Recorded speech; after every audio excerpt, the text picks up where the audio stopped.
시청자 여러분 안녕하십니까. 이 컬처팝 주말에 만나는데요. 오늘은 우리 사회에 넘쳐나는 미투 운동에 대해서 이야기해 보도록 하겠습니다. 얼마 전에 서지현 검사의 폭로로 시작된 검찰 내부의 미투, 또 임원정 검사도 가세하고 그러면서 검찰 내부에 정말로 이런 일들이 있었구나 하는 것들이 터져 나왔습니다. 한국 사회에서 가장 엘리트라고 자부심을 가지는 검찰 내부. 자, 우리가 흔히 엘리트는 지식이나 이 사회적 지위나 권력이나 이런 것들, 도덕성까지 같이 갖추어야 엘리트인데요.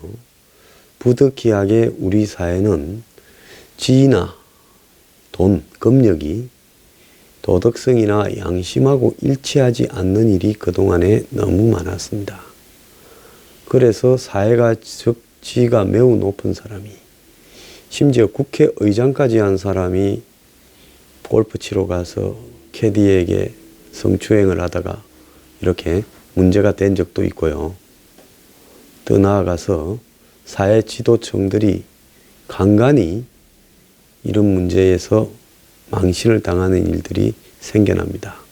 근데 그것도 과거에 유명한 지도층이 힘을 잃었거나 이랬을 때 이렇게 발생하지, 그 사람이 현직에 있을 때는 어느 누구도 미투로 고발을 하지 않습니다.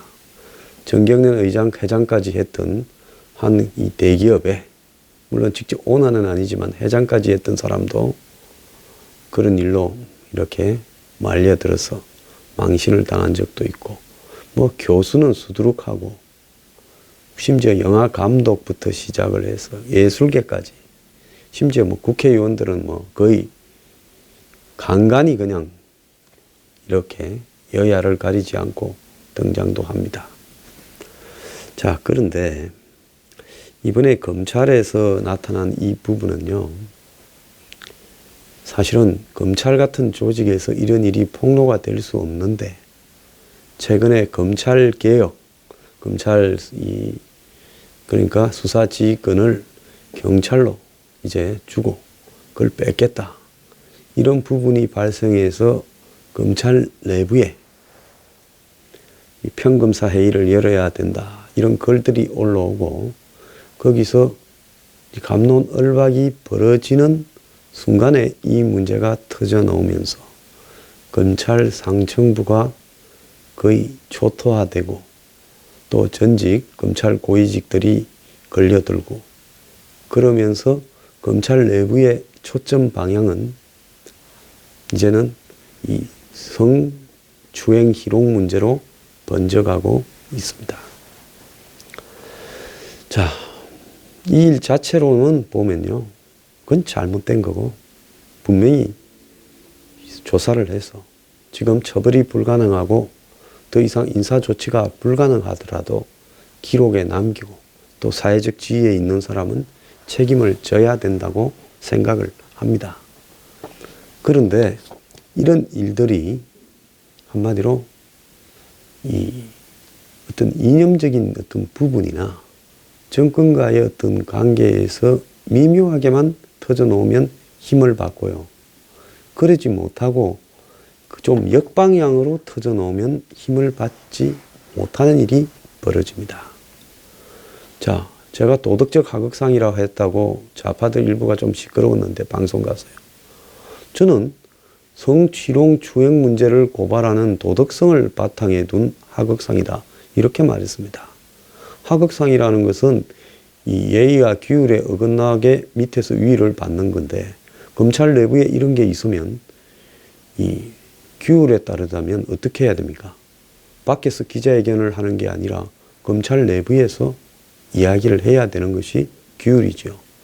검찰 내부에, 감찰부에 이야기를 해서 조치를 취하도록 하는 게 규율입니다.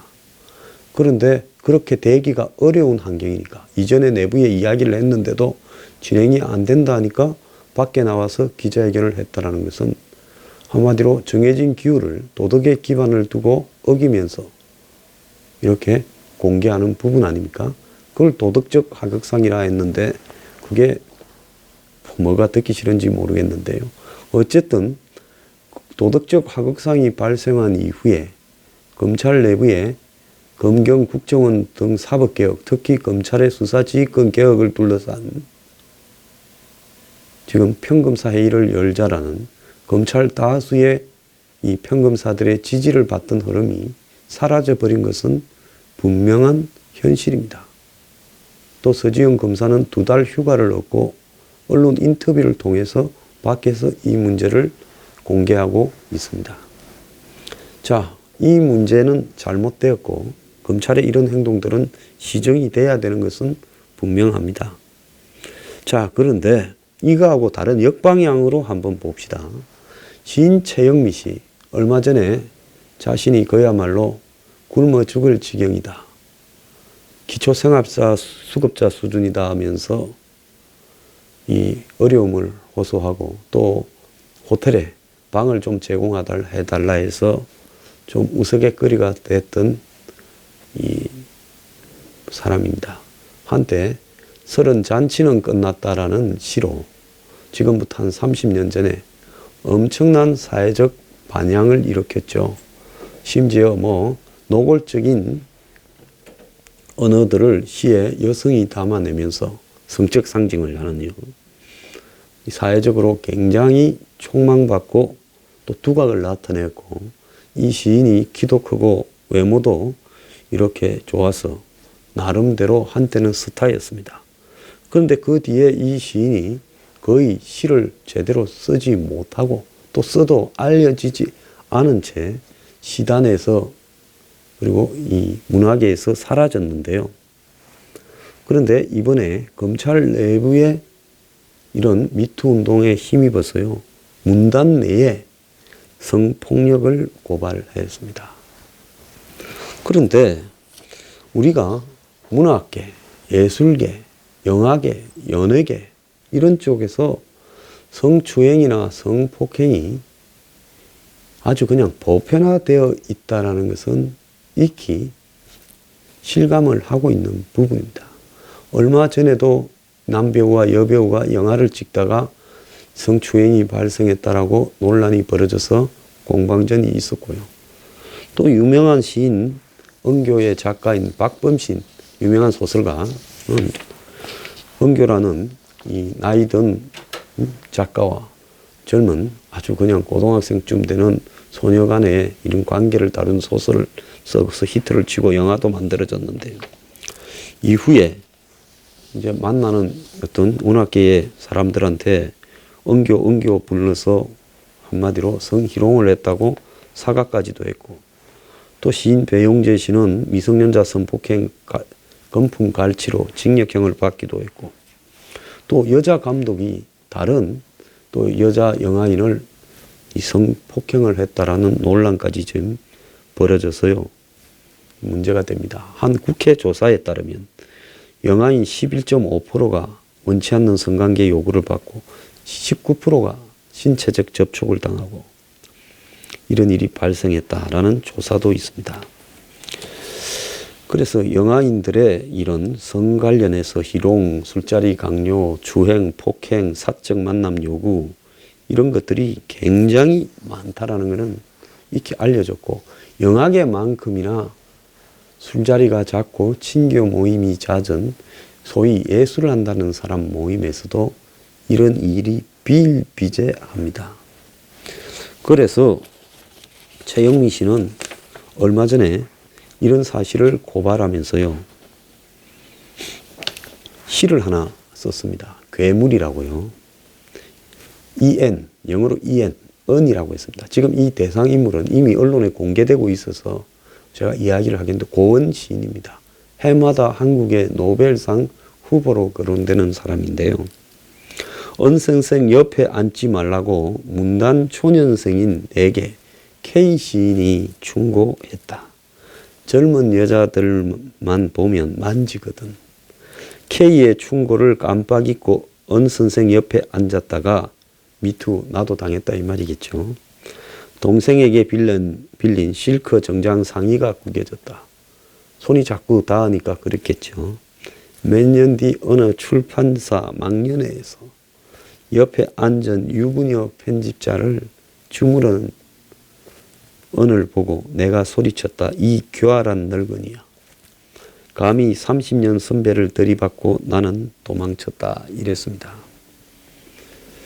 자, 이 최영미 시인은 올해뿐만 아니라 최근에 이 미투 운동에 힘입어서 한 게 아니라 지난해 한 매체하고 인터뷰에서도 자신의 경험을 고백을 했습니다. 자기가 문단 사교계에서 강제 은퇴하게 된 이유가 성폭력이다. 자기가 당하기도 했고 직접 보거나 들은 이야기도 많다 이랬습니다. 내가 한번 뒤엎고 나온 적이 있는데 그 후로 모임에 안 불렀고 10년간 그 출판사는 저한테 한 번도 시청탁을 하지 않았다. 도제 간의 관계가 중요시되는 문학계에서요. 한마디로 문학계의 최고 거물을 그걸 들고 받았다라는 것은 그야말로 이제는 뭐 이 출판사나 또 무슨 각종 동인 또 각종 뭐 등단 상 이런 데서 거리가 아예 멀어지는 걸 각오를 한 거죠. 일종의 문학의 권력이죠. 더 심한 이야기도 있지만은 입이 더러워질까봐 말을 못 하겠는데 그전에도 저한테 애도 안 낳아본 년이 어쩌고 저쩌고 한 예술가가 있었다. 문단은 위계 질서가 너무 심하고 선배 남자 문인은 후배 여자 문인에게 어떤 말이든 해도 된다라는 인식이 있었다. 이런 고발을 했습니다. 그래서 이 최영미 시인의 괴물이라는 시가 재조명되면서 류건이라는 남자 시인이 고은 시인의 성추행 문제가 드디어 수면으로 드러난 모양이다 하고 실명을 거론해서 이야기를 했습니다. 매년 노벨 문학상 후보로 거론되는 고은 시인을 직접 언급했는데요. 다들 이런 문학계의 성추행, 성폭행 뭐 이런 이야기들 하면 누구누구다라고 다 뒤로 말을 하고 심지어 이 신문이나 이런 데서 문학계를 다루면서도 그런 부분들을 이야기를 은근히 하면서도 누구라고 지칭은 하지 않았는데 그 지금 백을 허물었습니다. 어제 오후 11시 30분쯤 페이스북에 몰랐다고로 이렇게 하는 물음으로 시작되는 글에서 최영미 시인이 지난 가을 모 문예지 페미니즘 특집에 청탁받아 쓴 시, 즉 괴물이 새삼 주목을 끌고 있는 거라면서 놀랍고도 지겹다.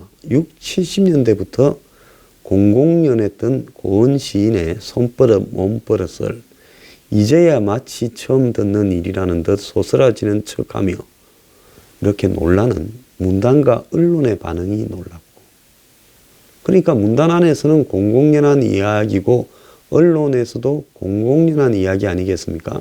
실제 은근히 암시하는 신문의 글도 제가 본 적이 있습니다. 하필이면 이 와중에 연예인 대마초 사건 터뜨리듯 물타기에 이용당하는 듯한 정황 또한 지겹고도 지겹다면서 그 길을 막기 위해서 또 다른 장난을 치는 걸 지적을 했습니다. 그는 오래전부터 고 시인의 성추행이 있었지만 문단은 이를 쉬쉬했다고 비판하면서 유 시인은 솔직히 말해보자 소위 문단 근처에 기웃거린 내 또래 이상의 문인, 이분이요 92년도에 문화일보에 이렇게 등단을 했습니다. 중앙대학교 문예창작학과 박사과정을 수료했으니까 아마 이 시로서는 거의 정통 코스를 밟은 사람입니다. 그러면 나이가 한 50 안팎이 될 거라고 이렇게 추정이 되는데요. 그 사람들 중에 내 또래 이상의 문인 가운데 고은 시인의 기행과 비행을 들어보지 못한 사람이 얼마나 되나 하면서 심지어 눈앞에서 그의 만행을 지켜보고도 마치 그것을 한 대가의 천재성이 끼치는 성령의 손길이냐, 묵인하고 지지한 사람들조차 얼마나 되나, 심지어 그의 손길을 자랑스러워해야 한다고 기득거린 이들은 또 얼마나 되나, 이렇게 말하면서 문화 권력에 대해서 비판을 했습니다. 암울했던 시대, 그러니까 이제 독군부 독재 시대겠죠. 그 고은 시인이 발휘했던 문학적 성취와 투쟁의 업적은 여기서 내려놓고 이야기해야 되겠지. 자, 고은 시인은 다 알다시피 진보 좌파의 영역에 속하는 시인입니다. 요즘에야 뭐 이 사회적 발언을 별로 하지 않지만은 과거에는 이분은 뭐 대표적인 문학계의 좌파적 성향을 가진 인물이죠. 그의 온갖 비도덕적 스캔들을 다 감싸 안으며 오늘날 그를 우리 문학의 대표로 한국 문학의 상징으로 옹립하고 우상화한 사람들은 지금 무엇하고 있나?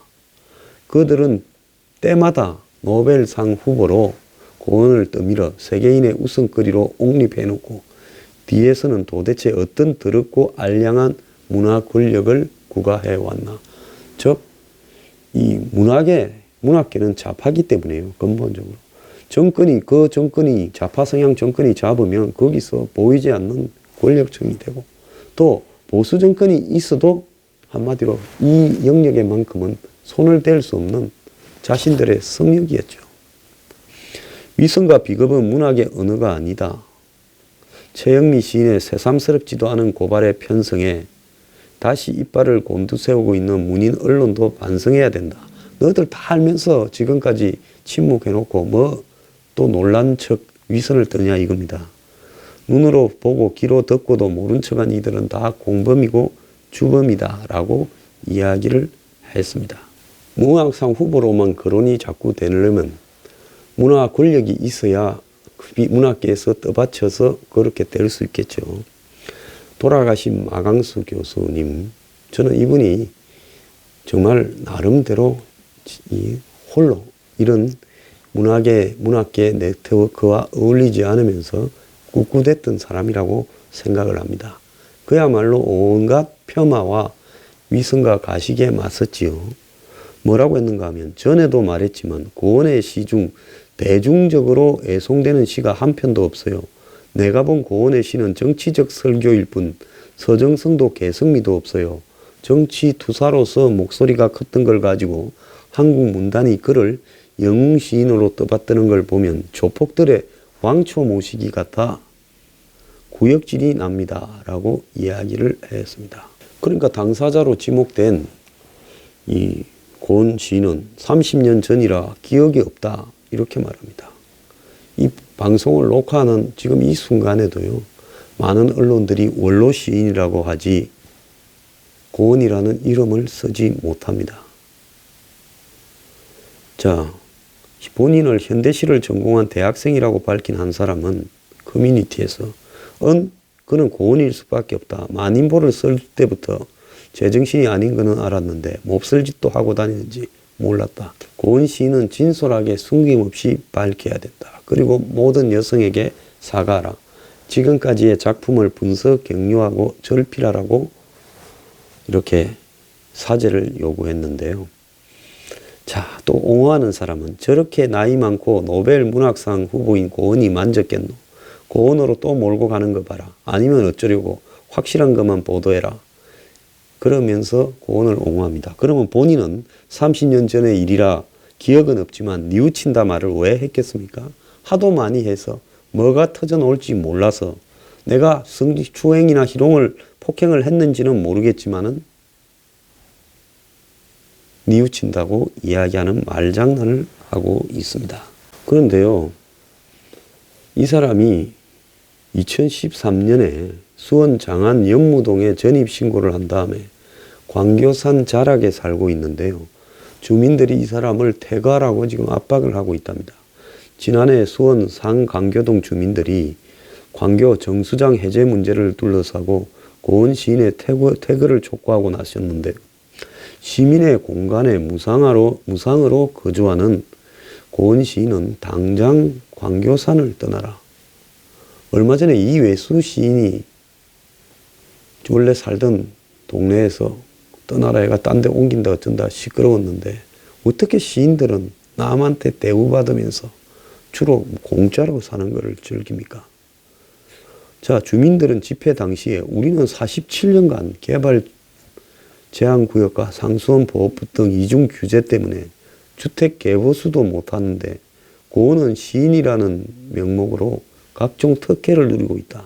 수원시는 생계를 이어가는 주민들에게 해마다 고발과 벌금 부과를 반복하면서 고은 시인에게는 조례까지 만들어 시민 공간을 무상으로 제공하고 주거지 리모델링은 물론 각종 공과금도 지원하고 있다. 그러면서 수원 시민의 헬세로 삶을 누리고 있으면서 4년간 주민들과 전혀 소통하려고도 노력 안 했다. 왜 그런 사람한테 시가 특혜를 베풀고 있냐는 이야기입니다. 오죽했으면 이러겠습니까? 이 문학인인 척 하면서요, 이름 좀 있으면 요즘 시골 동네나 이런 데서 뭐 좀 서로 데려가 갖고 집 지어주고 시의 군 예산으로요, 온갖 것 다 해줍니다. 또 다른 작가도 고은에 대해서 입을 열었습니다. 트위터에 윤단우라는 작가가 고은 이야기 대체 누가 놀라워한다는 건지, 그는 일찍이 정치인들은 다 똥 XX 같은데 문재인은 수천여 같아. 이게 똥은 걸레겠죠. 똥걸레 같은데 문재인은 수천여 같아라고 말했다고 안도현이 간정한 바 있지 않나 하면서 수천여를 칭찬으로 입에 올리는 인간이나 그걸 칭찬이라고 날름 옮기는 안도현 같은 인간이나 대체 최영미 시인의 말 어디가 놀라운 포인트인가? 다 아는 상식이라는 거죠. 똥걸레가 똥갈보네요. 정치인들은 똥갈보 같은데 문재인은 수천여 같아라고 이야기를 했습니다. 최 시인은 그의 괴물이라는 시 끝에 그를 씹은 소설가 박성선도 은의 몽집이 그저 괴물이 되자 입을 다물었다. 자기들이 먹는 물이 똥물인지도 모르는 불쌍한 대중들이라며 이 고은을 대해서 시를 마쳤습니다. 자, 그런데 고은의 세력도 만만치 않겠습니까? 이성철이라는 시인은 페이스북에 최영미 시인의 폭로를 언급하며 최영미는 피해자 코스프레를 남발했다. 최영미와 사무실에서 함께 일한 적이 있는데 선병질적으로 튀는 성격이었다. 남성 혐오에 가까운 트라우마다. 문단의 만연한 성추행이라니 참으로 도발적인 발언을 아무렇지 않게 자신의 잣대로 마치 성처녀처럼 쏟아내었다 이럽니다. 만약에 고은이 이렇게 좌파가 아니고 우파의 거물이었다면 아무도 실드치지 않고 전부 다 일어나서 고은을 고발했을 겁니다. 그런데 고은이 한국의 좌파 문학계의 거두이다 보니 지금 제일 노벨 문학상에 가까이 갔다는 것은 과거부터 또 투쟁과 시를 같이 써왔으니 이 사람은 그야말로 이 좌파 문학계의 별이죠. 그러니 이렇게 말도 안 되는 이야기를 합니다. 최영민 시인이 얼마 전에 뭐 호텔에 가서 하루 자기가 한 달쯤 살고 싶다, 좀 제공을 안 해주겠냐 해서 비판을 받은 문제나 최영민 시인이 생계가 어렵다고 하소연했던 문제나 하는 것은 최영민 시인의 이 고은의 성추행 이런 부분에 대한 폭로와 아무런 관련이 없는 부분입니다. 우리가 어떤 여자가 내가 성추행을 당했다면 보통 제일 강한 매도가 뭡니까? 네가 평소 하고 다니던 처신이 그러니 그렇다라고 매도를 한다고 매도하는 사람을 사회가 용납하지 않지 않습니까? 그런데 왜 고은에 대해서는 이렇게 나서서 비본질적인 문제를 가지고 이야기를 하는 겁니까? 자, 정말로 웃기는 이야기인데요. 고은이 자신이 스스로 지난해 2017년 3월에 TV에 출연해서 문단의 내에 성폭력에 대해서 문제를 제기했다고 합니다. 작년에 3월 16일 방송된 SBS, CNBC 재정인의 문답쇼 힘이라는 데 출연을 해서 고은 시인은 박근혜 정권의 문학의 블랙리스트를 강도 높게 비판하면서 여기에 곁들여 한국 문단에 대해서도 비판하는 가운데 당시 불거진 문단 내 성폭력 사태에 대해서 의견을 개진하며 일부 문단 내 성폭력 사태에 연루된 문인들을 향해 현대 초기에는 대표적 대형적 일탈을 한 문인들이 있었지만은 지금은 작가도 사회가 요구하는 윤리적인 기준을 갖춰야 존재할 수 있다. 이렇게 이야기를 했습니다. 자기한테 해야 될 말을 이렇게 하는 거죠. 자, 우리 사회가요, 저도 과거에 사회생활을 하면서 숱하게 봤습니다. 고위 공무원이 술이 좀 취하니까 여기자를 그냥 2차 노래방에 간 자리에서 그냥 앞에서 성추행을 해서 제가 화를 내고 쫓아낸 적도 있습니다. 그런 정도로 만연하게 번져 있는 이 사회의 성추행, 특히 이런 부분들이 사제지간이 엄격하고 성적으로 사람을 뽑지 않고 서로 간에 밀어주고 땡겨주면서 도제간으로 커넥션으로 이렇게 올라가는 문학계, 예술계, 영화계 이런 데는 특히 이런 것들이 만연합니다. 뭐 정치인이나 검찰 같은 엘리트 조직의 위선도 말할 것 없지만요. 거기는 권력을 가져서 이런 게 만연하고 문학계나 예술계는 한마디로 커넥션으로 그것도 권력이죠. 문화 권력이죠. 문학 권력이고요. 그런 걸 하는데요. 제가 이 부분에 보면서 느끼는 부분은 저는 미투 운동이 활성화돼야 된다. 성추행 당한 사람은 다 폭로해야 된다 생각합니다. 그리고 그 폭로에 따라서 그 대상이 된 사람은 사회적 책임을 져야 된다고 생각하고 사과를 해야 된다고 봅니다. 단 이 미투가요. 특정한 어떤 정치적인 방향과 맞을 때는 탄력을 받고 그러지 않을 때는 그걸 고발한 사람을 병신으로 만드는 그때 달라요 미투가 되면 미투 운동의 본질을 왜곡시키는 거니까요. 여성계도 진보 좌파들이 장악하고 있지 않습니까? 진보 좌파 여성 운동가들이 나섰어요. 이 편파성에 대해서 양심이 있으면 앞장을 서서 교통 정리를 해야 될 거라고 봅니다. 좌파는 성추행, 성폭행을 해도 이렇게 좌파 문학 권력을 가지고 있으면 무사합니까? 그건 아니죠. 그거는요, 제가 볼 때 국민 앞에 사과하고 정말로 책을 태우고요. 앞으로 노벨 후보상이든 뭐든 다 내려놓고 문학계를 떠나겠다고 해야 됩니다. 자, 미투는요, 사람을 가리지 않고 공평하게 적용돼야 되고 그 대상이 창녀라도요. 창녀가 영업 외에 성희롱이나 성폭행을 당했다면 역시 보호돼야 된다. 저는 그렇게 생각을 합니다. 감사합니다.